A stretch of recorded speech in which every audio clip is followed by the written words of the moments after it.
বান্ধবীদের সাথে পার্কে ঘুরতে এসে নিজের বরের সাথে অন্য মেয়েকে আপত্তিকর অবস্থায় দেখে থমকে যায় ইলহা। চোখ জ্বলে ওঠে, এখনই চোখের বর্ষণ হবে। এর ভেতর তার বান্ধবী বলে ওঠে, দোস্ত, ওটা ইহান ভাই না? উনি এমন হবে ভাবতে পারিনি। যে লোকটা তোর বোনদের সাথে অব্দি সম্মানের সাথে দূরত্ব রাখে, আমাদেরকেও সম্মান দেয়, এতটা ভালো মনের মানুষ এমন হয়ে গেল। বান্ধবীর গলা শুনে পিছনে তাকায় ইলহার স্বামী ইহান। কিছু বলতে যাবে তার আগেই ইলহা দৌড় দিয়ে বাসায় আসে। এর কিছুক্ষণ পর বাসায় আসে ইহান। ইলহার কাছে ক্ষমা চায় অনেক, কিন্তু ইলহা অনেক কান্না করে। এক পর্যায়ে ধাক্কা দিয়ে সরাতে চেয়ে দেয়ালে কাঁথা কিছু পেরেক ঢুকে যায় ইহানের মাথায়। খুব জোরেই ধাক্কা দেওয়া হয়। আঘাত পায় অনেক, প্রচুর রক্তপাত হয়, সাথে মাথার মাংস ছিদ্র হয়। শ্বাস প্রশ্বাস বন্ধ হয়ে যায় ইহানের। চিৎকার করে ওঠে ইলহা। হঠাৎ তার দম বন্ধ লাগছে, ধরফরিয়ে উঠল ঘুম থেকে। এটা কি দেখলো সে স্বপ্নে?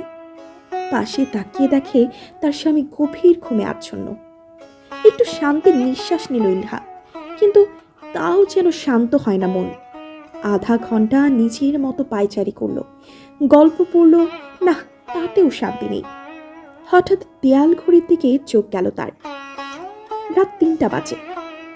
মনে হলো তাহাজ্জুদ নামাজ আদায় করলে ভালো লাগবে। তাহাজ্জুদের নামাজ আদায় করে অনেকক্ষণ আল্লাহর নিকট দুহাত পেতে মোনাজাত করল ইলহা। বলল, হে আল্লাহ, যে স্বপ্ন আমি দেখেছি তা তুমি সত্যি হতে দিও না। আর যদি সত্যি হয়, এটাই যদি আমার ভাগ্য বলে ঠিক করো, তাহলে তার জন্য আমার মনকে শক্ত রেখো। আমি আমার পাপের জন্য তোমার নিকট ক্ষমা চাচ্ছি আল্লাহ।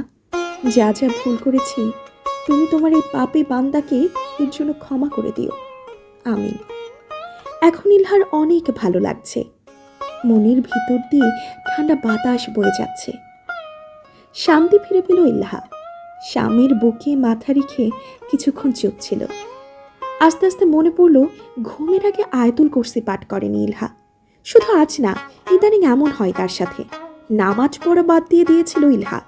টিভিতে সিরিয়াল, ফেসবুকে গল্প পড়তে যেয়ে অধিকাংশ সময় এখানেই চলে যায় তার। কিন্তু নামাজে আসে তার অনীহা। এজন্যই তো তার বিভিন্ন সিরিয়াল বা গল্প পড়ে নিজের বরের প্রতি ভুলভাল চিন্তা আসে মাথায়। আর চিন্তা করতে করতে খারাপ স্বপ্ন দেখল আজ। আজ থেকে যাই হোক, সে প্রতিনিয়ত নামাজ সময় মতো আদায় করবে। আগে ইবাদত পালন করা, তারপর নিজেকে অন্য কিছুর জন্য সময় খুঁজে বের করা।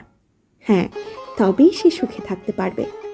বিপদে কেউ পাশে না থাকলে তার রব তার পাশে সব সময় থাকবে।